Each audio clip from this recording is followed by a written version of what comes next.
Hot అంశాలపై debate news బెంచ్కి స్వాగతం.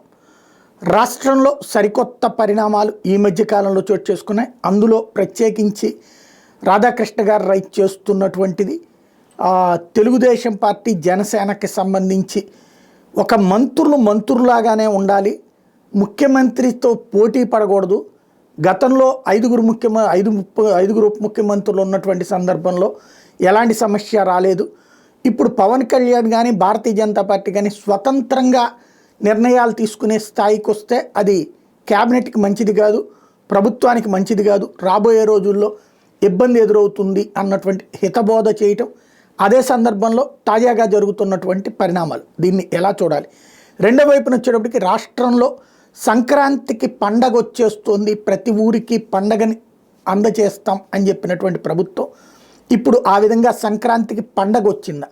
విధ్వంసకర పాలన నుండి ప్రస్తుతం రాష్ట్రాన్ని సవ్యమైనటువంటి దిశగా తీసుకువెళ్తున్నాం, సూపర్ 6 హామీలు ఇచ్చింది మేమే, అదే సందర్భంలో దాన్ని అమలు చేయడానికి డబ్బులు సంపాదిస్తున్నాం అని చెప్తున్నటువంటి ప్రభుత్వపు మాటలోని వాస్తవం ఎంత?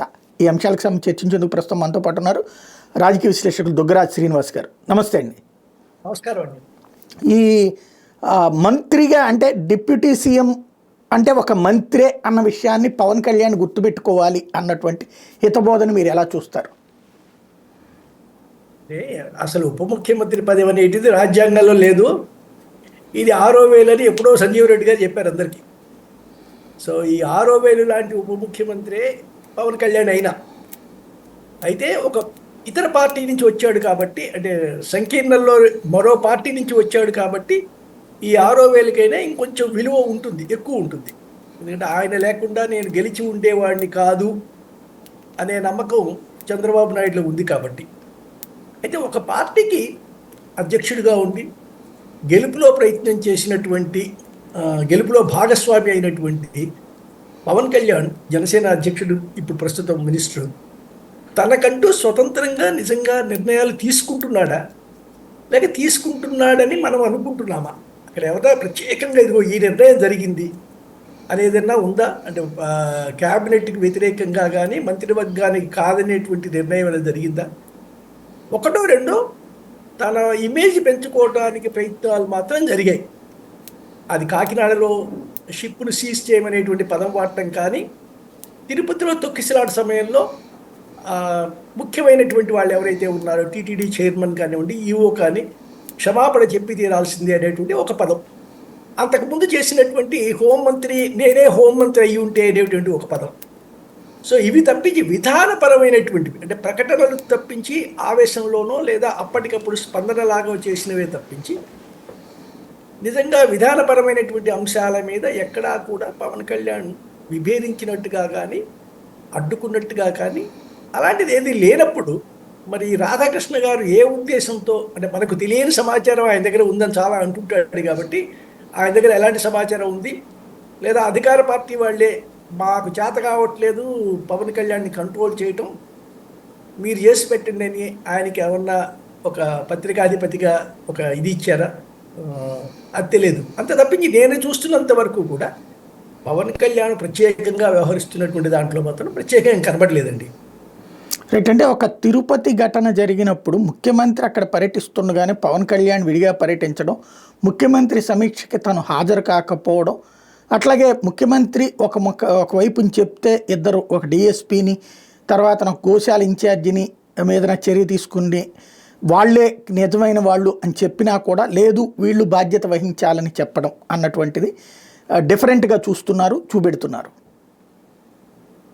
ఇప్పుడు మనం వాళ్ళిద్దరి మధ్య విభేదాలు సృష్టించాలనే ప్రయత్నం లేదా ఇంకేదో ఒకటి ఉంటే చేయవచ్చు. అయితే ఆ రోజు అక్కడ స్వతంత్రంగా మాట్లాడా అంటే చంద్రబాబు నాయుడు ముఖ్యమంత్రి హోదాలో పెడుతున్నటువంటి ఒక కాన్ఫరెన్స్కి హాజరు కాకపోవటం, ఎక్కడైనా అది ఒక అంశమేమో కానీ సాధారణంగా ఎక్కడైనా ఏదైనా ఒక సంఘటన జరిగేటప్పుడు బలిపశువు అయ్యేది మాత్రం వెంటనే ఉన్న అధికారులండి. అది ఇప్పుడు జరిగింది. సో నిజంగా అధికారుల పాత్ర తీవ్రంగా ఉందా? ఇప్పుడు ఏదో డిఎస్పీ అని ఆయన ఒక్కసారిగా గేటు తెరిచాడు అనేటువంటి పదం తప్పించి ప్లానింగ్లో తప్పు ఉందా, విధానంలో తప్పు ఉందా అనేటువంటి లేదు. సాధారణంగా ఇలాంటి వాటిలో ఎప్పుడూ కూడా ఆ, అధికారులు సస్పెండ్ చేయడం అనేది జరుగుతుంది. 2004 రాజశేఖర రెడ్డి గారు ముఖ్యమంత్రి అయినప్పుడు కృష్ణానది పుష్కరాల్లో ఏం జరిగింది, అప్పుడు ఎవరు సస్పెండ్ చేశారు, లేదా గోదావరిలో ఎప్పుడు కూడా అధికారులు ఎవరో ఒకళ్ళు బలి అవుతూనే ఉంటారు. ఇప్పుడు అయ్యారు, చంద్రబాబు గారు అదే పద్ధతిలో నడిపాడు. అయితే వీళ్ళని ఒక్కళ్ళనే చేయటం ఏమిటి, పైన ఉన్న ఎగ్జిక్యూటివ్ ఆఫీసర్స్ని కానీ చైర్మన్ని కానీ కూడా ఆయన క్షమాపణ చెప్పమనే కదా అడిగింది. క్షమాపణ చెప్పడంలో తప్పేమిటో నాకు అర్థం కాలేదు. మేము తప్పు చేసాం, పొరపాటు జరిగింది అనేటువంటిది. సో దీన్ని మాత్రమే ఒక్క విషయమే తీసుకొని మొత్తం అసలు ప్రభుత్వం నడపడంలోనే విభేదాలు ఉన్నాయి, అది కొంచెం ముందుకు బాగా పొడిగింపు జరుగుతుందేమో అనిపిస్తోందండి. ఎక్కడైనా చిన్న చిన్న విభేదాలు ఉండివచ్చు, అది పరిష్కారం చేసుకోవచ్చు, కానీ జరుగుతాయి. కానీ ఇదే ప్రారంభం. ఇక ఈ రెండింటి మధ్యలో పొసగదు అనేటువంటి అభిప్రాయాన్ని మాత్రం సృష్టించడం ఏమో అంత సహేతుకంగా లేదనిపిస్తుంది. రాబోయే 15 సంవత్సరాల పాటు నేను చంద్రబాబు గారికి అండగా అదే కూటమిగా ఉంటాము అంటూ ప్రమాణం కూడా చేశారు మన దేవుడి మీదన పవన్ కళ్యాణ్. అంటే రాబోయేటటువంటి 15 సంవత్సరాల పాటు కూటమి ఇలాగే ఉంటుందని నమ్మొచ్చున మనం. అంటే ఒక రకంగా చూస్తే పవన్ కళ్యాణ్ కొంచెం తొందరపడుతున్నాడేమో అనిపిస్తుందండి. అదేదో పెద్ద మత్తులో చంద్రబాబు సృష్టించిన మత్తులో ఉన్నాడా అనిపిస్తుంది. నువ్వు 15 ఏళ్ల పాటు మంచి పాలన ఇస్తామని చెప్పడం బాగా ఉంది, కానీ 15 ఏళ్ల పాటు చంద్రబాబు ముఖ్యమంత్రిగా ఉంటాడు, ఇలాంటి అనవసరమైనటువంటి పదాలు వాడుతున్నాడు. ఆయనకి దెబ్బ, ఆయన నమ్ముకొని ఉన్నటువంటి వర్గాలకి దెబ్బండి.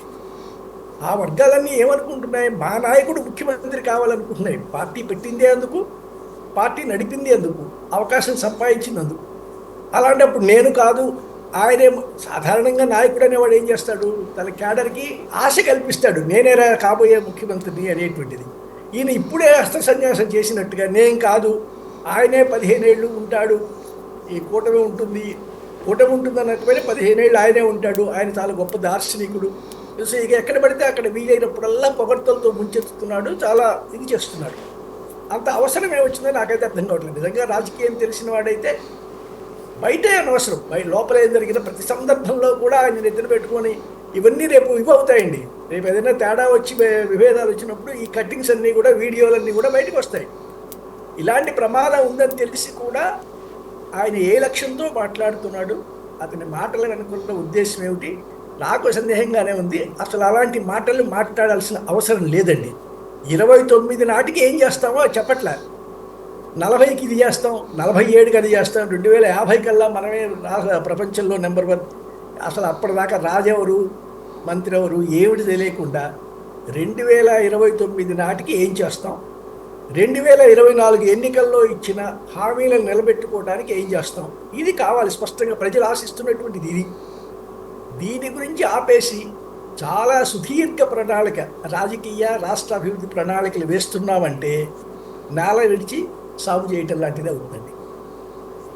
ఇక్కడ డిప్యూటీ సీఎంగా లోకేష్ని కూడా డిప్యూటీ సీఎంని చెయ్యాలి అన్నటువంటి డిమాండ్ తెలుగుదేశం అనుకూలమైనటువంటి ఉద్యమకారుడు అయినటువంటి మహాసేన రాజేష్ లాంటి వాళ్ళు చేయడాన్ని ఎలా అర్థం చేసుకోవాలి? ఆశపడటం తప్పులేదండి. మావాడు అసలు వీలవుతే క్యాబినెట్ మొత్తం ఎవడి వర్గాన్ని వాడిని అడిగితే మా వాడికి ఇంకో మంచి పోస్ట్ ఇవ్వాలి ఇలా అనుకుంటారు. ఇప్పుడు లోకేష్ని ఉప ముఖ్యమంత్రి అనేటువంటిది చేయటం అది చాలా సింపుల్. చంద్రబాబు నాయుడు తలుచుకుంటే వెంటనే జరిగిపోతుంది. దానికి పెద్ద డిమాండ్ చేయాల్సినటువంటి అవసరం అది లేదు. అయినా ఏదో డిమాండ్ చేసి ఇప్పుడు చంద్రబాబు లోకేష్ ఉప ముఖ్యమంత్రి అయితే ఏమిటి, కాకపోతే ఏమిటి, నిజానికి ఇప్పుడు పెత్తనం అంతా ఆయన దగ్గరే ఉంది. సో చంద్రబాబు నాయుడు గారు గతంలో ఉన్నంత గట్టి ముఖ్యమంత్రిగా ఏం లేరండి. పార్టీలో కానీ ప్రభుత్వం మీద కానీ ఆయన పట్టు తగ్గుతోంది. అదే కుమారుడికి తనంతట తను కావాలని బదిలీ చేస్తున్నాడా, లేక ఆయనే ఇంక చాలు నీది అనే సొంతం చేసుకుంటున్నాడో తెలియదు. కానీ మేము ఇక్కడ వినిపిస్తున్నటువంటి మాట మాత్రం పెత్తనం ప్రస్తుతం ఆయన చేతిలో లేదు, కొడుకే నిర్ణయాలన్నీ తీసుకుంటున్నాడు అనేటువంటి విషయం వచ్చింది. సో దీని మీద పవన్ కళ్యాణ్ గారికి ఏమన్నా అభ్యంతరం ఉందా? తనకన్నా మించి అతనికి లోకేష్కి ప్రాధాన్యత ఇస్తున్నాడని ఆయన నోరెత్తకుండా ఉండడం కోసం తెలుగుదేశం క్యాడర్ చేత ఈయన్ని కూడా ఉప ముఖ్యమంత్రి చేయండి అనేటువంటి డిమాండ్ తెప్పిస్తున్నారా? ఒకవేళ ఈయన్ని కూడా ఉప ముఖ్యమంత్రి అంటే పవన్ కళ్యాణ్కి ఉన్నటువంటి ప్రాధాన్యత ఏదైతే ఉందో దాన్ని తగ్గించిన వారం అవుతామా అనేటువంటి ఆలోచన అయితే ఉండవచ్చు. కానీ ఇది తొందరపడి చేస్తున్నటువంటి విషయం అండి. ఎవరైనా సరే ఏం చేసినా సరే రాజకీయంగా ఇంకా పూర్తిగా స్థిరపడలేదు ప్రభుత్వం. 6 నెలలు గడిచినా ఇంకా ఒక పద్ధతిలోకి రాలేదు. వారు చేయదలుచుకున్నటువంటి పనులు సక్రమంగా అమలు అవ్వట్లేదు. ఈ సమయంలో రాజకీయమైనటువంటి గిల్లి గిజ్జాలు పెట్టుకొని ఒకరి మీద ఒకరు అనుమానాలు సృష్టించుకుంటే నష్టపోయేటటువంటిది కూటమే. సో ప్రస్తుతానికి పవన్ కళ్యాణ్ లేకున్నా, బీజేపీ లేకున్నా మేము ప్రభుత్వం నడపగలము అనుకోవటం ఒక సంఖ్యాపరంగా సరైనదే, కానీ చిక్కులు మాత్రం చాలా ఎక్కువ వస్తాయి. అలాంటి అభిప్రాయం కనుక తెలుగుదేశం క్యాడర్లో కనుక ఉంటే, ఒకవేళ ఉన్నా దాన్ని మార్చుకోమని ఇప్పటికే చూస్తున్నాం. తెలుగుదేశం క్యాడర్ని బుజ్జగించాల్సిన పరిస్థితి వస్తుంది. వాళ్ళు చేస్తున్నటువంటి అతి వల్ల చంద్రబాబు నాయుడు తలనొప్పులు మొదలయ్యాయి, ఇంకా పెరుగుతాయి కూడా. కాబట్టి ఈ సమయంలో అనవసరమైనటువంటి కెలకడం, ఉన్నటువంటి సిస్టమ్ ఏదైతే ఉందో, పద్ధతికి ఏదైతే వచ్చారో దాన్ని కెలుక్కోవడం కన్నా కూడా ఏ పని చేసి ప్రజలను మెప్పించగలం అనే దాని మీద ఆలోచించడం మంచిది. ఎందుకంటే మీడియా కూడా ఇలాంటి చిన్న చిన్న వాటిని తీసుకొని ప్రచారం చేసి ఎలాగైనా కూటమి ప్రభుత్వం సక్రమంగా వెళ్ళకూడదు అనుకుంటూనేమో అనిపిస్తోంది. రాధాకృష్ణ గారు రాసినటువంటి దాని గురించి చూసినా కూడా. ప్రభుత్వం 7 నెలల పాలన అన్నటువంటిది అనర్థం నుంచి అద్భుతం దిశగా అన్నటువంటిది అంగీకరిస్తారా? అద్భుతాలు చేసిందనే లేదండి. ఒక ప్రభుత్వం ఉండాలి కాబట్టి ఆ ప్రభుత్వం ఉందండి, అంతే. ఈ ప్రభుత్వం ఇంతవరకు గొప్పగా చేసిన విధానపరమైన నిర్ణయాలు కానీ, లేదా వారు చెప్తున్నటువంటి పెట్టుబడి లెక్కలు కానీ కళ్ళ ఎదుట కనిపించే వరకు నమ్మడం కష్టమైనటువంటి విషయం అండి. సో ఉద్యోగ కల్పన జరగలేదు, ఇంతవరకు ఉపాధి కల్పన జరగలేదు, ఆ హామీలు అమలు మొదలవలేదు పూర్తిగా. వారు ఇచ్చినటువంటి సూపర్ 6 హామీలు ఏవి మొదలవలేదు.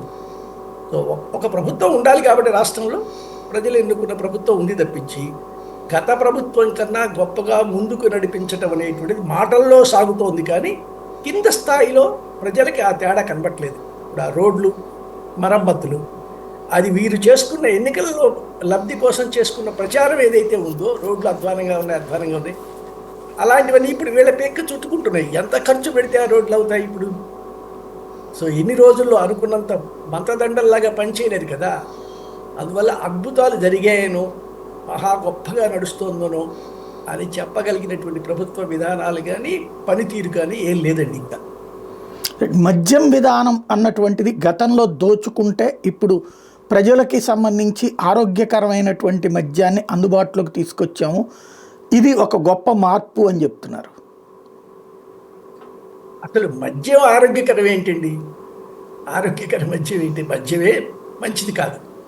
ఇక దాంట్లో నాణ్యత గురించి మాట్లాడుకుంటున్నాం. అంటే నాణ్యమైన సినిమాలు ఇవే ఉండవు, అన్నీ కూడా చెత్తాయి. అసలు మద్యం అలవాటు నుంచి దూరం చేస్తామనే మాట పోయి, ఇప్పుడు మీరు చూసినట్టయితే గతంలో ఉన్న వాటికి ఇప్పుడు ఉన్న వాటికి తేడా చూసినట్టయితే మద్య దుకాణాల్లో ఆ దుకాణాల రూపురేఖలు మారిపోయాయండి.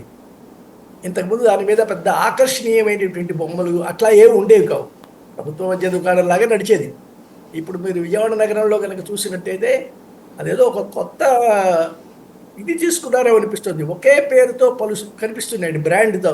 ఒక కంపెనీ అలా వచ్చింది, జేసీ అట్లాంటిది ఏదో ఒక, నేను పూర్తి గురించి చెప్పలేకపోతే ఒక 3 అక్షరాల పేరుతో. ఎవరైనా గుత్తకు తీసుకున్నాడా?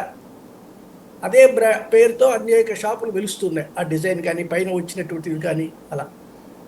సో కాబట్టి మద్యం విధానంలో నాటి మనుషులు, అంటే లబ్ధిదారులు ఎవరైతే ఉన్నారో, మద్య వ్యాపారంలో లాభాలు ఎవరైతే పొందారో ఆ మనుషులు మారారు, తీసుకునేటువంటి మనుషులు మారారు. అంతేగాని నాణ్యమైన, అది కరెక్టే, అంటే నాణ్యం అని నేను ఆ పదం వాడను, మద్యాన్ని నాణ్యం అనే పదం వాడను. కానీ ఆరోగ్యాన్ని మరింత త్వరగా చెడగొట్టేటువంటి బ్రాండ్స్ పోయి, అవి ఎవరు చేశారో ఏం చేశారో తెలియని అలాంటి ఒక చిత్రమైన పరిస్థితిని గత ప్రభుత్వం సృష్టించింది. దాని స్థానంలో నిజమైనటువంటివి అందరికీ తెలిసిన బ్రాండ్స్ మార్కెట్లో కనిపిస్తున్నాయి ఆ షాపుల్లో. కానీ అదేమీ విధానపరంగా పెద్ద తేడా లేదు. మనుషులు మారారు, అందుకుంటే లబ్ధిదారులు లాభాలు పొందేటువంటి మనుషులే మారారు, సంస్థలు పేర్లు మారాయి. అంతకు తప్పించి మద్యం అలానే వరదలై పారుతోంది. ఆ పనులన్నీ అప్పుడు ఎలా జరిగాయి, ఇప్పుడు ఎలా జరుగుతున్నాయండి. అంటే ఇంతవరకు ప్రభుత్వ మద్యం దుకాణం నడిచినప్పుడు ఇప్పుడు ప్రైవేట్ మద్యం దుకాణాలు నడుస్తున్నాయి, తద్వారా దోపిడీని కంట్రోల్ చేశామని చెప్తున్నారు. అంటే ఇప్పుడు ఏదైనా అండి, ప్రభుత్వం నడిపినా వీరు నడిపినా ఎవరైతే దాన్ని పకడ్బందీగా పర్యవేక్షించాలో అది లోపం. సో ప్రైవేట్ వాడంటే ఇప్పుడు ప్రతి చోట ఏమిటి ప్రైవేట్కి ఇచ్చేసారు, బాగానే ఉంది. సో ప్రైవేట్కి ఇచ్చినంత మాత్రాన అంత గొప్ప జరిగిపోతుందని కాదు. కాకపోతే ఒక విధానం, అసలు ప్రభుత్వం మద్యం వ్యాపారంలోకి దిగాలనుకోవటమే పొరపాటండి. గత ప్రభుత్వం చేసినటువంటి పొరపాటు. వారు ఎందుకు చేశారు? ఏదో ఆ వ్యాపారం ఒక ప్రత్యేకమైన వర్గం చేతిలో ఉంది అనేటువంటి అభిప్రాయంతో చేశారని నేను అనుకుంటున్నా. సో వాళ్ళు కాదు, మన కంట్రోల్లోకి తీసుకోవాలి అంటే మొత్తం విధానం మార్చాలని ప్రభుత్వం తీసుకుంది. ప్రభుత్వం మద్య దుకాణాలు నడపడం వల్ల ప్రమాదంలో ఉన్నాయనేటువంటి విషయం అందరికీ తెలుసు. ఒక తమిళనాడు మోడల్ తీసుకొని మనం ఇక్కడ అమలు చేస్తాం అనుకుంటున్నాం. కానీ సో ఇప్పుడు పాత విధానం ఇది, మళ్ళీ ప్రైవేట్ సంస్థలు వచ్చాయి, ఆ ప్రైవేట్ వ్యాపారులు వచ్చారు, వారు నడుపుతున్నారు. షేర్లు మారి ఉంటాయేమో కానీ దీంట్లో వల్ల ఏమీ తేడా లేదండి. మేము విధానం చెప్పామంటే ప్రభుత్వానికి వచ్చే ఆదాయంలో స్పష్టత కనుక వచ్చి ఉంటే, గత ప్రభుత్వ హయాంలో జరిగింది ఏమిటంటే అసలు మద్యం వల్ల ప్రభుత్వానికి ఎంత వస్తుందో తెలియనంతగా పోతోంది, లీక్ అవుతోంది బయటికి అనేటువంటి అభిప్రాయం ఉండేది. అలా కాకుండా ఇప్పుడు ఏమైనా అకౌంటింగ్ సిస్టంలో స్పష్టంగా ఇదిగో మద్యం విధానం వల్ల ప్రభుత్వానికి ఇంత ఎక్సైజ్ ఆదాయం వస్తుంది, ఈ ఆదాయం పెరిగింది అనేటువంటి విషయం రేపు బడ్జెట్లో కనుక చూపిస్తే గతంలో కన్నా ఇప్పుడు ఆదాయం పెరిగిందని చూపించగలిగితే అప్పుడు ఏమన్నా ఈ విధాన మార్పు వల్ల వచ్చిన మంచిని నమ్మగలుగుతాం. కానీ లేకపోతే కేవలం బోర్డులు మారాయి, బ్రాండ్స్ మారాయి అంతే. అంటే ఈ 7-8 నెలల నుంచి చూస్తే మద్యం ఆదాయం తగ్గింది. ఈ 7 నెలల కాలంలో మద్యం ఆదాయం తగ్గింది. ఎందుకు అంటే మంచి బ్రాండ్లు ఇవ్వడం వలన తగ్గింది, తక్కువ ధరకు ఇవ్వడం వల్ల తగ్గింది అన్నటువంటిది ఆంధ్రజ్యోతి ఎడిటోరియల్ రాసుకొచ్చింది. ఇప్పుడు మనకు తెలియని సమాచారం వారి దగ్గర ఉంటే మనం చెప్పలేం కానివ్వండి. ఎవరైనా ఎక్కడైనా బ్రాండ్ వాడెవడో తయారు చేసేవాడు వాడు ఎంఆర్పి ఒకటి వేసిస్తాడు, దాని మీద ఏదో వాడి ఇది చేసుకొని ప్రాఫిట్ లేకుండా వాడు వ్యాపారం చేయడు. సో కాబట్టి ధరలు పెరగలేదని మీరే చెబుతున్నారు. మేమేం ధరలు పెంచలేదు, అదే ధరలో ఇస్తున్నాం, నాణ్యమైన తగ్గించేస్తున్నాం. అలాంటప్పుడు ఇంకే ప్రభుత్వానికి ఆదాయం ఎలా తగ్గుతుంది? పెరుగుతోంది అనేటువంటి విషయం అక్కడ ఉన్న ఇది తాగుడు పెరుగుతోంది అనేటువంటి విషయం అక్కడ సాయంకాలం పూడి చేరే గుంపులు చూస్తే అర్థమవుతుంది. క్యూలో నిల్చొని కొనుక్కుంటే దాన్ని బట్టి చూస్తుంది. సో ఇక్కడ కూడా మళ్ళీ ప్రభుత్వానికి ఆదాయం రాకుండా మనకుడెవడో మధ్యలో తీసుకెళ్ళిపోతున్నాడు, అందువల్లే నష్టం వస్తుందేమో. ఇది కూడా ఆలోచించాలి. ఎందుకు తగ్గిందని ఆయన అనుకుంటున్నారు? సంపాదకీయంలో ఎందుకు మా మద్యం ఆదాయం తగ్గింది అనుకుంటున్నాడు? నిజంగా తగ్గిందేనా? కన్సంప్షన్ తగ్గిందేనా? కన్జంప్షన్ పెరిగిందట, ఆదాయం తగ్గిందట. ఎందుకయ్యా అంటే దాంట్లో తక్కువ రేటుకే మందు ఇవ్వడం వలన ఆ పరిస్థితి వచ్చింది. వాళ్ళకి ఇష్టమైన మందు ఇచ్చేందుకోసం ఇది తప్పలేదు అని చెప్తున్నారు. ఎలా ఇస్తే సబ్సిడీ ఇస్తుందో ప్రభుత్వం? తక్కువ రేటుకి ఎలా ఇస్తాడు? ఎవరైనా వ్యాపారస్తుడు తను కొనుక్కున్న దానికి లాభం కలుపుకొని ఇస్తాడు. కానీ తక్కువ రేటుకి ఇవ్వాలంటే ప్రభుత్వం సబ్సిడీ ఇవ్వాలి. ఆ నష్టాన్ని భర్తీ చేసేటువంటి ప్రభుత్వం చేయాలి. అది ప్రభుత్వం చేస్తుందా? ఈ ప్రభుత్వం మద్యానికి కూడా సబ్సిడీ ఇచ్చేటువంటి నిర్ణయం తీసుకొని ఉంటే ఇంకెంతకన్నా దౌర్భాగ్యం ఉండదు. సో కాబట్టి సబ్సిడీ మీరు మొత్తం చూడండి, అమ్మకాలు మన ఎవడైనా వ్యాపారస్తుడు కొనుగోలు, ఇది ఒక మోడల్, ఇది వ్యాపార మోడల్. నమూనా ఏంటి? లాభం కోసమే వ్యాపారం చేస్తాడు ఎవడైనా. సో లాభానికి తెచ్చుకొని వాడు అమ్ముకొని ఎలా తగ్గుతుంది ఆదాయం? తాగుడన్నా తగ్గి ఉండాలి, కానీ తాగుడు లేదు, పెరిగిందని అంటున్నారు. తగ్గుతోంది అంటే ఎక్కడో మోసం జరుగుతోంది, పర్యవేక్షణ లోపం జరుగుతోంది అని మాత్రమే భావించాల్సి వస్తుంది. ఎక్కడో వచ్చిన ఆదాయం, షాపులో వచ్చిన ఆదాయాన్ని ఎక్కడోటి మీరు అసలు వేలం వేసి ఉంటారు కదండి. ఆదాయం తగ్గడం ఏంటి? షాపులన్నీ ఆదాయం ఎక్సైజ్ వేలాలలోనో బిడ్డింగ్లోనో జరిగి ఉంటాయి కదా ఇవన్నీ. సో ప్రభుత్వానికి వచ్చే ఆదాయం ప్రభుత్వానికి వచ్చి ఉండాలి. కమర్షియల్గా అంటే జిఎస్టీ దాని మీద వసూలు చేసే ట్యాక్సులు రావాలి. కాబట్టి రాలేకుండా పోతోంది, అసలు ఎక్కడికి పోతుందో తెలియదు అంటే ఇది ఒక అసమర్థమైనటువంటి విభాగం కింద లెక్క ఎక్సైజ్ డిపార్ట్మెంట్. సూపర్ 6 అనేటటువంటిది అమలుకి ఇంకా సమయం పడుతుంది. అందులో 2 ఆల్రెడీ అమల్లోకి తీసుకొచ్చాం. గ్యాసు బండ ఒకటి ఇవ్వడంతో పాటుగా రెండో వైపున ప్రస్తుతం ప్రభుత్వానికి ఎదురవుతున్నటువంటి ఇబ్బందులు కూడా మీరు దృష్టిలో పెట్టుకోవాలి అన్నటువంటి విషయాన్ని చెప్తున్నారు. సూపర్ 6 పథకాల అమలు వాస్తవంగా నవరత్నాలు మొదటి ఏడాదిలోనే వచ్చినాయి. సూపర్ 6 వచ్చేటప్పటికి దశల వారీగా పెట్టుకొస్తాం అన్నటువంటి పాయింట్ చెప్తున్నారు. దీన్ని ఎలా చూస్తారు? అసలు సూపర్ 6 హామీ ఇచ్చినప్పుడే ఇది అసాధ్యమైనటువంటి విషయం అని చెప్పేవాడు మనంతా. సో అతను జగన్మోహన్ రెడ్డి వెల్ఫేర్ స్కీమ్స్ మీద రాష్ట్రాన్ని పెట్టి రాష్ట్రాన్ని దెబ్బతీశాడు ఆర్థికంగా అని అంటూ పేర్లు మార్చి మళ్ళీ అదే ప్రాధాన్యతతో మీరు సూపర్ సిక్స్ అన్నారు. ఈ సూపర్ సిక్స్ అమలు అంటే అలాంటి ఎక్కడైతే అమలు జరుగుతున్నాయో అక్కడ ఆ రాష్ట్రాలు ఎంత ఇబ్బంది పడుతున్నాయో తెలుసు, మీ అందరికీ తెలుసు. ఆర్థికవేత్త అని చెప్పుకునే చంద్రబాబు కూడా తెలుసు. ఉదాహరణకి కర్ణాటక. మొన్న ఇక్కడి నుంచి ఒక బృందం వెళ్ళిందండి, ప్రభుత్వ బృందం, ఎమ్మెల్యేలు వాళ్ళు వెళ్ళారు. కర్ణాటక వెళ్ళి ఉచితంగా బస్సులు, మహిళలకు బస్సు సౌకర్యం ఇస్తున్నారు కదా, అది ఎలా అమలు అవుతుందో చూడటానికి వెళ్ళారట. అసలు ఆ అమలుకు సంబంధించినటువంటి గందరగోళం కర్ణాటకలో ప్రతి వాడు మాట్లాడుతుంటే ఒక విఫలమైన పథకాన్ని వీళ్ళు మళ్ళీ ప్రభుత్వ ఖర్చుతో వెళ్ళి ఏ అధ్యయనం చేశారో తెలియదు. ఇప్పుడు అక్కడ కర్ణాటక ప్రభుత్వం అది అమలు చేయటం తర్వాత రేట్లు పెంచింది, అందరం చూసాం. ఆర్టీసీ అక్కడ కర్ణాటక స్టేట్ ట్రాన్స్పోర్ట్లో టికెట్ ధరలు పెరిగాయి. సో దాదాపుగా అదే స్కీమ్ను మళ్ళీ అమలు చేస్తానంటున్నాయి. ఎలా అమలు చేస్తావు? ఆదాయం పెంచే మార్గాలు చూడకుండా ఈ సూపర్ సిక్స్లో అంతా కూడా దండగది రెండే, నాకు తెలిసి మీరు చెప్పినట్టుగా రెండే జరుగుతున్నట్టున్నాయి. ఒకటి గ్యాస్ను, ఆ పెన్షన్స్ మాత్రం, మిగతావి ఏవి అమలు అవుతున్నట్టు లేదండి. పెన్షన్స్ ఎందుకు ఇస్తున్నాడు అంటే, అది కూడా ఎందుకు ఇస్తున్నారు అంటే, రాగానే ఆగిపోతే ఒక షాక్ ఉంటుంది వాళ్ళకి, అందుకుంటున్నట్టు పెద్దలు ఎవరైతే ఉన్నారో వయసు వెళ్ళిన వాళ్ళు, అయ్యో అప్పుడు వచ్చింది ఆ ధోరణిలో ఆలోచనలోకి పడతారేమో అని అది మాత్రం అతి కష్టం మీద ఇస్తున్నారు. సరే, గ్యాస్ ఇస్తున్నారు సబ్సిడీ. ఇవి తప్పించి మిగతా 4 అమలుకి ఇప్పటికైతే ప్రభుత్వం దగ్గర డబ్బులు లేవు, అమలు చేసేంత పరిస్థితి లేదు. కాబట్టే ముందుగా దాన్ని ఏదో ఒక వంకతో అధ్యయనాలో ఇంకోటో వచ్చే బడ్జెట్ వరకు లాగిస్తారండి. వచ్చే బడ్జెట్ తర్వాత అయినా వెంటనే ఒక్కసారిగా వస్తాయా అన్నీ అంటే సందేహమే. ఓట్లు రాల్చేటువంటివి ఏవైతే ఉంటాయో వాటికే వెళ్తుందండి. అందువల్ల ఈ సూపర్ సిక్స్ అనేటువంటిది ఒక ప్రస్తుతానికైతే ఒక ఇమాజినరీ, అంటే ఊహాల్లో ఉన్నది తప్పించి వాస్తవ స్థితికి ఇప్పటికైతే రాలేదు, ఇంకా రాదు కూడా. ఇప్పట్లో ఇంకొక 6 నెలల దాకా కూడా రాదు నా ఉద్దేశంలో. రైట్.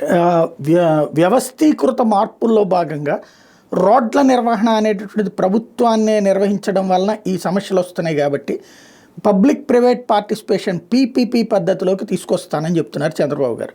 దానికి కొంత టోల్ గేట్లు అది పెట్టుకోవడం, ఆల్రెడీ నేషనల్ హైవేస్ ఇవన్నీ అలవాటు అయిపోయినాయి కాబట్టి పబ్లిక్ కూడా ఫీల్ అవ్వరు, రోడ్డు మెయింటెనెన్స్ బాగుంటుంది, పబ్లిక్ దాంతో సంతృప్తి పడతారు అన్నటువంటిది ఆయన చెప్తున్నమాట. దాన్ని ఎలా చూస్తారు? ఇది ఇప్పుడు ఆ మోడల్ ఏదైతే ఉందో, ఆయన చెప్పేటువంటి మోడల్ గతంలో కూడా ఆయన చెప్పినటువంటివేనండి. ఆయనకి ఎప్పుడు కూడా ఈ నినాదం ఎప్పటి నుంచో ఉంది. ఇప్పుడు విద్యుత్తులో మనం గతంలో చూసినట్టయితే విద్యుత్ సంస్థల్లో నష్టాల్లో పడుతుపోతున్నాయి, సంస్కరణ అవసరం అని చెప్పేసి అప్పుడు తీసుకొచ్చినటువంటి సంస్కరణలు మనం అందరం చూసాం. దాన్ని డిస్కమ్ల కింద విడగొట్టేసి 2-3 సప్లై, డిస్ట్రిబ్యూషన్ వేరు, ప్రొడక్షన్ వేరు, ఇలా రకరకాల మార్పులు చేశారు. ఇదంతా సంస్కరణ అన్నారు. ఈ సంస్కరణ వల్ల ఏమన్నా మారిందా? యూనిట్ కాస్ట్ తగ్గిందా? ప్రజలు ఏమన్నా సంతోషంగా ఉన్నారా? అంటే బాగుంది ఈ స్కీమ్ వల్ల అంటే ఏం కనపట్లే మనకి. సో సంస్కరణ అనేటువంటిది ప్రజలకు మేలు చేసేదా, ప్రభుత్వం బాధ్యత నుంచి తప్పించుకోవటానికా, లేదా దాన్ని సంస్కరణ పేరుతో ప్రచారంలో నడిపేసి ప్రజలను మభ్యపెట్టడానికా?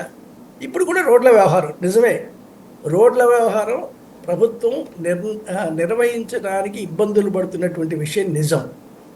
ఎందుకంటే ప్రజలని బాధ్యతలుగా ఉండండి అనేటువంటి మాట ఎవరు మాట్లాడలేదండి. ఇప్పుడు నేను మచిలీపట్నం విజయవాడ హైవే మీద చూసేవాడిని.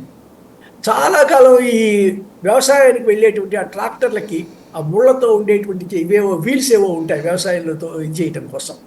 వాటిని రోడ్డు మీద తిప్పవద్దు అంటే, మెయిన్ రోడ్డు మీద తిప్పవద్దు, రోడ్లు పాడవుతున్నాయి అని చెప్పినప్పుడు ఎవరు పట్టించుకునేవాళ్ళు కాదు, అమలు చేసేటువంటి వ్యవస్థ కూడా లేదు. సో రోడ్ల నిర్వహణ ప్రైవేటు పార్టీలకు ఒప్పచెప్పినంత మాత్రాన బాగుపడుతుంది అని నేను అనుకోను. కాకపోతే ఇది ఒక ప్రయోగం. ఆ ప్రయోగం చేసిన తర్వాత ఆయనకి అనుభవం వస్తుంది. విద్యుత్ రంగంలో ఆయన చేసిన సంస్కరణలు ఎలాంటి మార్పులు, ఎలాంటి ఇబ్బందులు తెచ్చిపెట్టాయో ఇక్కడ అలాంటి అనుభవంలోకి వస్తుంది.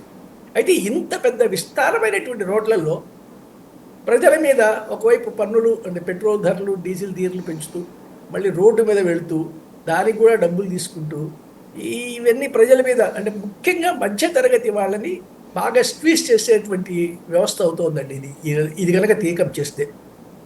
ప్రయోగాత్మకంగా చేసి మెయింటెనెన్స్ బాగుంది అని ఏదో ఒక జిల్లాలో అన్న చూపించకుండా రాష్ట్రం అంతా మేము ఒకేసారి ఒక విధానం ప్రవేశపెడతాము అని అంటే మాత్రం తప్పనిసరిగా వ్యతిరేకత వచ్చి తీరుతుందండి. సో కాబట్టి ఇప్పుడు రోడ్లు పూర్తవనివ్వండి, బాగున్నాయని చూపించండి. జనం నిజంగా వాళ్ళ ప్రయాణం సౌకర్యంగా ఉంటే, వేగంగా జరుగుతుంటే, వాళ్ళు అనుకున్న తీరులో ఉంటే వాళ్ళు ఏం బాధపడండి. ఇప్పుడు మనం అందరం కడుతున్నాం కదా హైవేస్ మీద. ఎందుకు కడుతున్నాం? వేగం వచ్చింది, సౌకర్యం వచ్చింది, పెద్దగా ఆగాల్సిన పని లేకుండా వచ్చేస్తున్నాయి కాబట్టి కడుతున్నారు చాలామంది. సరిగినా ఏమైనా సరే ఇది ఒకటి పద్ధతి అనుకున్నాం. ఆ లిమిట్ లేకుండా వసూలు చేసేటువంటి పద్ధతి ఎప్పుడైతే సాగుతోందో ఇప్పుడు నేషనల్ హైవే మిస్ కింద ఓ 10 ఏళ్ళలో 15 ఏళ్ళలో వసూలు చేస్తే అయిపోవాలి. అలాగే నిరంతరం అదే చేస్తుంటే ప్రజలలో ఇప్పుడు వ్యతిరేకత మొదలైంది. నేషనల్ హైవేస్ కూడా ఏంటి ఎంతకాలం కట్టాలి అనేటువంటి ప్రశ్న వస్తుంది. అక్కడదే పరిష్కారం కానప్పుడు ఇక చిన్న చిన్న రోడ్ల మీద కూడా పెడతాను అంటే పైగా సాధ్యమయ్యేది కాదండి. చిన్న చిన్న రోడ్ల మీద టోల్ గేట్లని సాధ్యం కాదు. ఏ గ్రామానికి ఆ గ్రామానికి పక్కదోవల్లో వెళ్ళేటువంటి ఆ టోల్ గేట్ దాటుకొని వెళ్ళే మార్గాలు ఉంటాయి వాళ్ళకి. గుంటూరులో దగ్గర నేషనల్ హైవే మీద ఉన్నది కూడా యూనివర్సిటీ పక్క నుంచి ఒక రోడ్డు ఉంది, చాలామంది వెళ్ళిపోతుంటారు అటు. సో కాబట్టి అంత సాధ్యమయ్యే సులభమైనటువంటిది పద్ధతి మాత్రం కాదది. ఆలోచనలు ఉండి ఎక్కడో 1-2 చోట్ల చేస్తే పర్వాలేదు, కానీ రాష్ట్రం అంతా ఒకేసారి చేస్తే మాత్రం వ్యతిరేకతని కొని తెచ్చుకోవడమే జరుగుతుందండి. ఆరోగ్యశ్రీ అనేటటువంటి విధానంలో భారీ సంస్కరణ తీసుకొస్తున్నారు. దాని ప్రకారం 2.5 లక్షల రూపాయల లోపు ట్రీట్మెంట్స్ అన్నీ కూడా ఇన్సూరెన్స్ కంపెనీలకు అప్పచెప్పడం, ఆ పైన ఉన్న 25 లక్షల దాకా వరకు ప్రభుత్వం అప్పుడు చూసుకుంటుంది. 100కి 90% మంది ఆరోగ్యశ్రీకి సంబంధించి వాడుతుంది 2.5 లక్షల రూపాయల లోపే. ఇది భారీ సంస్కరణ తీసుకొస్తున్నామని చెప్తున్నారు. మన సంస్కరణలన్నీ అమెరికాలో అనుసరిస్తున్న విధానాలను కాపీ చేయటమేనండి. సో సోషల్ సెక్యూరిటీ కింద వాళ్ళు ఏవైతే విధానాలను అమలు చేస్తున్నారో పేర్లు మార్చుకొని చేస్తున్నాం. ఇప్పుడు 70 ఏళ్ల పైబడిన వాళ్ళందరికీ ఉచితం, 5 లక్షల వరకు ఉచితమని కేంద్ర ప్రభుత్వం ప్రకటించింది కదా. సో దాంతో దాదాపుగా ఇక రాష్ట్ర ప్రభుత్వానికి ఇక మిగిలినటువంటి బాధ్యత దాని మీద పడింది. సో 2 లక్షలు అసలు అంటే ఇంతింత డబ్బులు సబ్సిడీ చేసే బదులు ఆరోగ్యశ్రీ పథకంతో ప్రభుత్వ ఆసుపత్రులు ఎందుకు బలోపేతం చేయరు? అన్ని చోట్ల కూడా వైద్యులు అపాయింట్ చేసి ఇది చేస్తే అసలు ఈ చాలామంది నియరెస్ట్ ఉన్నటువంటి పట్టణానికి నగరానికి ట్రీట్మెంట్ కోసమే పడుతున్న ఇబ్బంది, బస్సులో వెయిట్ చేయాల్సిన పరిస్థితి. ఇది కాకుండా మేమేదో 2 లక్షల వరకు మీరు చెప్పేదాని ప్రకారం కనుక ఇస్తాము, 2.5 లక్షలు, అదే 2.5 లక్షల వరకు అక్కడ ఇది చేస్తామంటే ఎవరి బాగు కోసం, నిజంగా సామాన్య మానవుడి బాగు కోసం చేస్తున్నటువంటి పథకమా ఇది? ఏం చేస్తున్నారు? ప్రభుత్వ సొమ్ముని కొంచెం విచ్చలవిడిగా ఖర్చు పెట్టేటువంటి పద్ధతిలోకి వెళ్తోందా? ఎక్కడా కూడా మెరుగవట్లేదండి. ఆరోగ్యశ్రీ వచ్చిన తర్వాత రాజశేఖర్ గారు ప్రవేశపెట్టిన 108 వాటి వల్ల దెబ్బ పడిపోయిన వాడిని తీసుకెళ్లే సౌకర్యం ఇప్పించారు, బాగానే ఉంది. కానీ ఆ బిల్లు రాలేదని ఆ గొడవ, అది ప్రభుత్వం ఇంతింత ధనాన్ని నిజంగా ఖర్చు పెట్టడం అనేటువంటి సాధ్యమయ్యే పని. ఇది వచ్చింది కదా అని ప్రైవేట్ ఆసుపత్రులు చాలా దోచుకున్న సందర్భాలు ఉన్నాయండి. బిల్స్ ఇన్ఫ్లేట్ చేసి వేసినటువంటివి, లేనివి పెట్టినటువంటివి, రకరకాల చేసినటువంటివి ఉన్నాయి. సో మన దేశంలో ఆ నిజాయితీ అనేటువంటిది లేని స్కీమ్స్ అయిపోయాయండి ఇవన్నీ కూడా. దీంతో ఒక ప్రయత్నం మాత్రము మనం ఏమీ అభ్యంతరం పెట్టడానికి వీల్లేదండి. ముందు చూపుతో వాళ్ళు ఏదైనా ఒకటి చేస్తే, ఏదైనా సరే నా ఉద్దేశం అయితే మీరు ఒక్కొక్క పథకానికి ఒక జిల్లాను మోడల్గా ఎంచుకోండి. రోడ్లు ఒక జిల్లాలో ఇంప్లిమెంట్ చేసి చూపిస్తాం, ఆరోగ్యశ్రీ ఒక జిల్లాలో. మీకు అప్పుడు లోటుపాట్లు తెలుస్తాయండి. ఏ పథకంలో అయినా ఒక పైలట్ ప్రాజెక్ట్ అనేటువంటిది లేకుండా ఒక్కసారిగా చేస్తే మొత్తం గందరగోళం అవుతుంది. జిల్లాకు ఒక మంచి ప్రాజెక్టు, ఒక విద్య, స్కూల్ విద్య, ఈ జిల్లాలో నేను నమూనా, ఇది మోడల్ జిల్లా విద్యకి, ఇది ఆరోగ్యానికి మోడల్ జిల్లా, ఇది రవాణాకి మోడల్ జిల్లా, ఇలా మొత్తం ఈ ప్రభుత్వ పథకాలు ఏవైతే ఉన్నాయో వీటినన్నింటినీ కూడా ఒక్కొక్క జిల్లాని మోడల్గా తీసుకొని ఆ మోడల్ జిల్లాలో కనుక అభివృద్ధి చేసి ప్రజలను మెప్పించగలిగితే దాదాపుగా మిగతా జిల్లాల వాళ్ళు వస్తాయండి. ఇప్పుడు ఇది కూడా అంతే. ఏదో ఒక జిల్లాకు పరిమితం చేసి చూడండి, ఆ జిల్లాలో వచ్చేటువంటి లోటుపాట్లు, అమలులో వచ్చేటువంటి ఇబ్బందులు, ఇవి అధ్యయనం చేస్తే బాగానే ఉంటుంది. కానీ లేకపోతే ఇదే అసంతృప్తి ఇదే పద్ధతిలో సాగుతుందండి. ప్రభుత్వ మెడికల్ కళాశాలలు కేంద్రం కేటాయించినటువంటి వాటికి సంబంధించి అవి స్ఫూర్తిగా వసతులు కల్పించడం కష్టం కాబట్టి వాటిని వదులుకుంటూ ప్రభుత్వం తీసుకున్న నిర్ణయాన్ని ఎలా చూస్తారు? ఇప్పుడు మనకు అప్పుడు గుర్తున్నంత వరకు 8 మెడికల్ కాలేజీలు మనకు శాంక్షన్ అయినట్టున్నాయండి. అవును, కేంద్ర ప్రభుత్వం జిల్లాకు ఒక మెడికల్ కాలేజ్ అనే ఉద్దేశంతో స్టార్ట్ చేసినటువంటిది. ఇంత పెద్ద జిల్లా దేశంలో ఒకేసారి ఆ పథకాన్ని అమలు చేశారు. మనకు వచ్చి మనకు 2 వచ్చాయి. మనకు దగ్గరలో మచిలీపట్నంలో నేను చూశాను ఆ కాలేజీ. సో వీటిని జాగ్రత్తగా కనుక చేసుకుంటే బాగుండేదండి. కానీ నిర్మాణం అప్పటి నుంచి కూడా ఒక రకమైనటువంటి దాంట్లో నేను ఇదంటున్నా కానీ ఎక్కడో ఒక చోట గీశారండి మెడికల్ కాలేజీ డిజైను. అది ఆ ప్రాంతానికి పనికొస్తుందా లేదా అనేది చూడకుండా అన్ని చోట్ల అవే కట్టారు. ఇప్పుడు గురజాల్లో అదే మోడలు, మచిలీపట్నంలో ఒకే మోడలు. అంటే నిర్మాణపరమైనటువంటిది ఒక ఫౌండేషన్కి వచ్చి ఎత్తుగా ఉండాల్సినటువంటి మచిలీపట్నంలో కూడా నేలమట్టంగా కట్టేశారు. సైక్లోన్ వస్తే ఇబ్బంది పడేటువంటిది. ఈ సవరింపులు లేకుండా ఇప్పుడు మళ్ళీ మెడికల్ కాలేజీల్లో మనం నిర్వహణ చేయలేం కూడా. ఒక్కసారిగా ఇంతమంది స్టాఫ్ రారు. స్టాఫ్ బయట ఉద్యోగంలో ఎక్కడైనా ప్రాక్టీస్లో బాగా ఉంటే ఎవరు టీచింగ్కి రావట్లేదు. ఇంతకుముందు టీచింగ్కి వచ్చిన వాళ్ళు ఇంట్రెస్ట్తో, ఇప్పుడు మేము గుంటూరు మెడికల్ కాలేజీ గురించి చెప్పుకుంటున్నామంటే గొప్పగా, ఆ రోజుల్లో ప్రొఫెసర్స్ వాళ్ళకి ఇంకా మిగతా ఇది కాదు, పిల్లల్ని తయారు చేయటం, మంచి డాక్టర్లుగా తయారు చేయటం అనే లక్ష్యంతో పనిచేసేటువంటి వాళ్ళు. అది ఇప్పుడు ఉందా మెడికల్ కాలేజీలో? మీరు ఆ ఫ్యాకల్టీల మీద దృష్టి పెట్టి పిల్లల్ని ఆకర్షించడం అనేది పెట్టుకోకుండా ఇంకేదో పద్ధతిలో, ఏ రాజకీయ పద్ధతిలో ఒకటి కట్టించేశారు. ఎమ్మెల్యేలకు తగ్గట్టుగా ఒక కాలేజీలు అలాట్మెంట్ కూడా అలానే జరిగింది. ఇప్పుడు ఇవి తలభారం అండి. ఒక్కసారి ఆవిడ 800 కోట్లు ఏదో ఒక్కొక్క దానికి ఇచ్చేస్తామని కేంద్రం చేయి దులిపేసుకుంటుంది. నిర్వహణ అనేది ముఖ్యం కదా. ఈ నిర్వహణకి డబ్బులు లేవు ఇప్పుడు. మళ్ళీ మామూలుగా అప్పుడు యూజర్ ఛార్జెస్ అనేవి వచ్చే చూసారా, చంద్రబాబు పాత హయాంలో. మళ్ళీ అదే ఆలోచన ఇది, ఇంకొక పద్ధతిలో చెప్పకుండా వచ్చేవో కానీ ఆ యూజర్ ఛార్జెస్ అనేటువంటివి మళ్ళీ సామాన్యుడి దగ్గర నుంచి వసూలు చేసేటువంటి పద్ధతి. అల్టిమేట్గా నువ్వు ఏమి చేసినా తిప్పి భారం మాత్రం సామాన్యుడి మీదే పడేస్తున్నారండి. సో అందువల్ల ఇప్పుడు ఆయన పీపీపీ మోడల్, ప్రతి దాంట్లో పీపీపీ మోడలే, ఎక్సెప్ట్ ఆయన నిర్వహించేటువంటి ప్రభుత్వంలో తప్పించి మిగతా అన్నింటిలో కూడా ప్రభుత్వం ఒక్క దాంట్లోనే పబ్లిక్ పార్టిసిపేషన్ కనబట్టలే. ప్రభుత్వంలో వీళ్ళు చెప్పేది అక్కడ వింటలేదు. రేడియో స్టేషన్ లాగా తయారయ్యేవి ప్రభుత్వ శాఖలు. వాళ్ళు చెప్పేది మనం వినాల్సిందే కానీ మన భావం వాళ్ళు అందుకునే పరిస్థితి లేదు. సో ఇప్పుడు మెడికల్ కాలేజీలో కూడా అంతే. దాని మీద డబ్బులు ఖర్చు పెట్టలేరు, మంచి స్టాఫ్ని తీసుకోలేరు. తీసుకున్నా కూడా తీసుకోవడానికి చేసే ప్రయత్నంలో కూడా స్వార్థం, ఎవరో వాళ్ళని కావాలని తీసుకోవడం. ఇది ఒక ఫియాస్కో. ఒక చిన్న అల్టిమేట్గా రాష్ట్రానికి మంచి జరగకపోగా మెడికల్ కాలేజీ వచ్చింది, ఇన్ని మెడికల్ కాలేజీలు ఉన్నాయని చెప్పుకోవడమే తప్పించి నాణ్యమైనటువంటి డాక్టర్స్ బయటికి తీసుకురాలేకపోతున్నారు. దాని మీద దృష్టి పెడితే బాగుంటుందండి ఇది. రైట్. ఇంటర్మీడియట్ విద్యా సంస్కరణలో భాగంగా సెకండ్ ఇయర్లోనే ఫైనల్లోనే ఎగ్జామ్స్, ఫస్ట్ ఇయర్ ఎగ్జామ్స్ లేని విధానం తీసుకురావాలన్నటువంటిది ప్రభుత్వం ప్రతిపాదన చేసింది. దానికి ఆల్రెడీ పబ్లిక్ ఫీడ్బ్యాక్ తీసుకుంటుంది. మీరు ఒక లెక్చరర్గా కూడా చేశారు, ఏమనుకుంటున్నారు? ఇదేం సంస్కరణ కాదండి. ఇంటర్మీడియట్ ప్రవేశపెట్టినప్పుడు 69, 71లో మొట్టమొదటిగా ఇంటర్మీడియట్ వచ్చిందండి. అప్పుడు ఇదే పద్ధతి ఉండేది. 2 ఏళ్ళు కలిపే ఎగ్జామినేషన్. మొదట్లో లేదు, ఫస్ట్ ఇయర్ పరీక్ష లేదు 69, 71లో. ఆ తర్వాత కూడా కొన్ని సంవత్సరాలు అలాగే నడిచింది. ఆ తర్వాత క్రమంగా విధానపరమైన తప్పిదాలతో లేదా తప్పుడు విధానాలతో దీన్ని పాడు చేశారు. మేము చదువుకునేటప్పుడు కూడా అంతే. బీఎస్సీలో కూడా 2 ఏళ్ల తర్వాతే పరీక్షలు. మా ముందు వాళ్ళైతే 3 ఏళ్ల తర్వాత ఒకేసారి పరీక్ష. ఇది ఎందుకంటే ఫిల్టర్ చేయడానికి ఒక మెకానిజం అండి. ఎవరికైతే నిజంగా శ్రద్ధ ఉందో వాడు 2 ఏళ్ళు కష్టపడి చదువుకుంటాడా లేక మధ్యలో వదిలేసిపోతాడు అనేది అన్నట్టుగా ఉండేది. మేము చదివినప్పుడు చాలామంది మధ్యలో మేము చదవలేము, 3 ఏళ్ళు తర్వాత పరీక్ష రాయలేము, తప్పుకున్న వాళ్ళు చాలామంది ఉండేవాళ్ళు. సో పిల్లల్ని పాస్ చేయడం కోసం చేసినటువంటి పద్ధతిగా ఏ సంవత్సరం పరీక్షలు ఆ సంవత్సరం తీసుకొచ్చారు.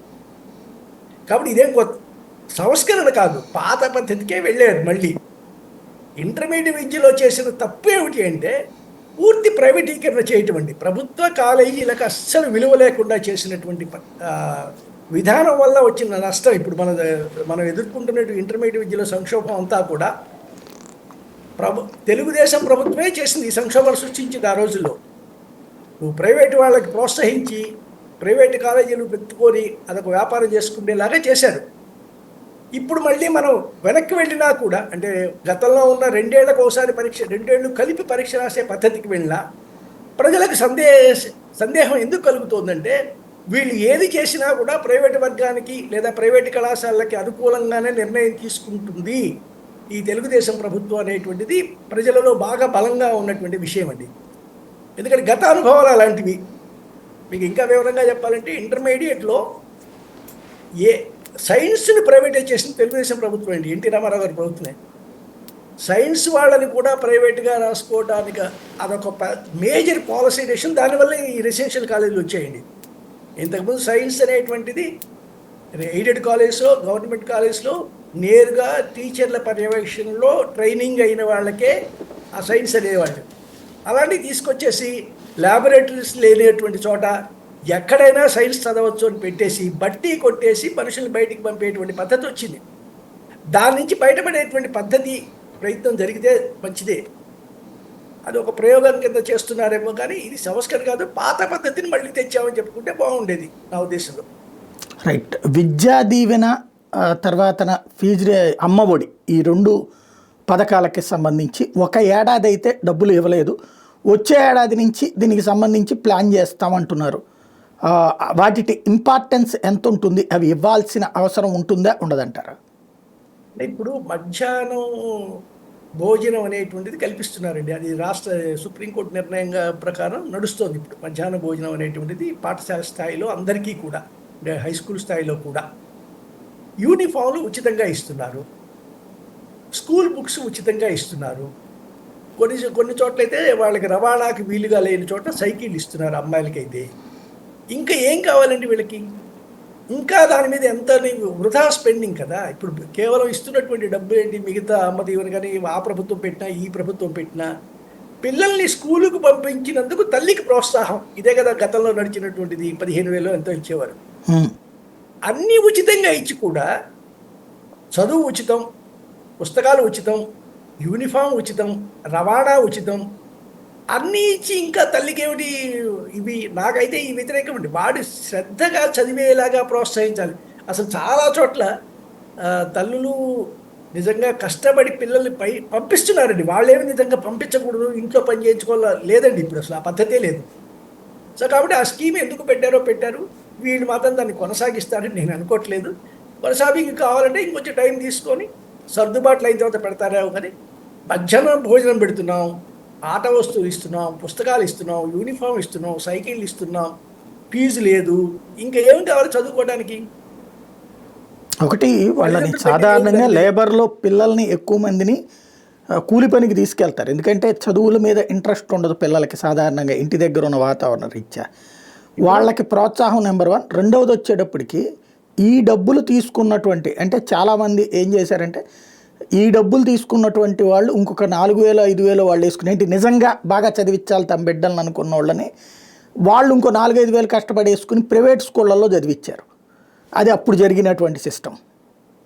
ఇప్పుడు 15,000 మనం ఇవ్వటం లేదా తల్లికి ప్రోత్సాహంగా ఇవ్వటం వల్ల డ్రాప్ అవుట్ రేట్ తగ్గిందా? తగ్గింది కదా.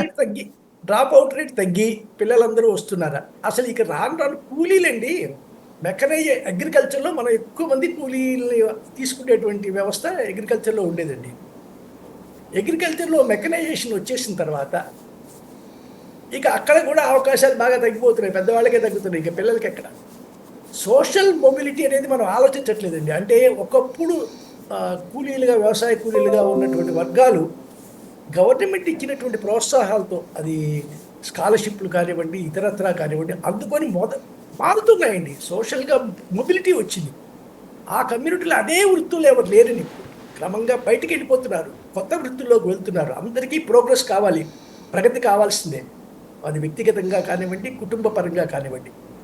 సో చదివించుకోవడం అనేటువంటి, మీరు డబ్బులు ఇచ్చినా ఇవ్వకపోయినా చదివించే తల్లులు మాత్రం తప్పనిసరిగా చదువుతున్న అనుభవంలో నేను చెప్తాను కదా. ఎంతమంది చేతులు పట్టుకొని తీసుకొచ్చి అక్కడ దించి కానీ కూలికి వెళ్ళినటువంటి, లేదా వాళ్ళ వృత్తి ఏదైనా సరే. సో ఇంకా ప్రోత్సాహకం అంటే టెస్ట్ లేకుండా ఇంకే ప్రతివాడికి 3 పిల్లలున్నా 10 పిల్లలున్నా ఏదో ఇస్తామని చెప్తున్నారు. ప్రజాధనం అలా ఇవ్వటమే తప్పించేసి ఎంకరేజ్ దెమ్ ఇంకో రకంగా ఎంకరేజ్ చేయండి. చదివిన వాడికి ఉద్యోగాలు చూపించండి, ఉపాధి చూపించండి. ఇది చేయకుండా ఊరికే చదివించి మనం ఇప్పుడు ఇంజనీరింగ్లో నాణ్యత ఎందుకు పోయిందండి? ఏం చేస్తున్నాం? స్టడీ లోన్స్ ఇచ్చే ఏం చేసాము? నాణ్యమైనటువంటి, దాదాపుగా ఇంజనీరింగ్ ముగించిన వాళ్ళు 60% వెంటనే ఉద్యోగానికి పనికిరారు అనేటువంటి సర్వేలు మనకు వస్తున్నాయి. ఎంప్లాయబిలిటీ లేదు ఆ కోర్సులో. సో కాలేజీలు పెట్టి, జిల్లాకు కాలేజీ, మంచి డిగ్రీ కాలేజీ లేని చోట కూడా ఇంజనీరింగ్ కాలేజీ పెట్టేశాం. ఈ పలచన పడటమే చేయొద్దండి. నాణ్యత పోగొట్టేటువంటి పలచత పనిచేసేటువంటి స్కీమ్స్ అండి. సో నేనైతే వాటికి పూర్తిగా వ్యతిరేకింది. మీరు ప్రోత్సాహాలు అనేటువంటిది ఇన్ని రకాలుగా ఇచ్చిన తర్వాత ఇంకా వాళ్ళలో మోటివేషన్ స్పీకర్స్ని పంపాం కూడా కొన్ని స్కూళ్ళకైతే ఆ చదువు విలువ చెప్పే మోటివేటెడ్ స్పీకర్ని తిప్పండి. ఆ స్కూళ్ళల్లో మాట్లాడించండి, తల్లిదండ్రులతో మాట్లాడించండి. డబ్బు రూపంగా కాకుండా ఇతరత్ర కూడా దీన్ని ప్రయత్నం చేయవచ్చండి. ఆ ప్రయత్నం జరగకుండా ఓన్లీ డబ్బులు ఇచ్చేస్తే గుర్తుపెట్టుకొని ఓట్లు వేస్తారు అనేటువంటి పథకాలు మాత్రమే తయారవుతున్నాయి ఇవి. రైట్.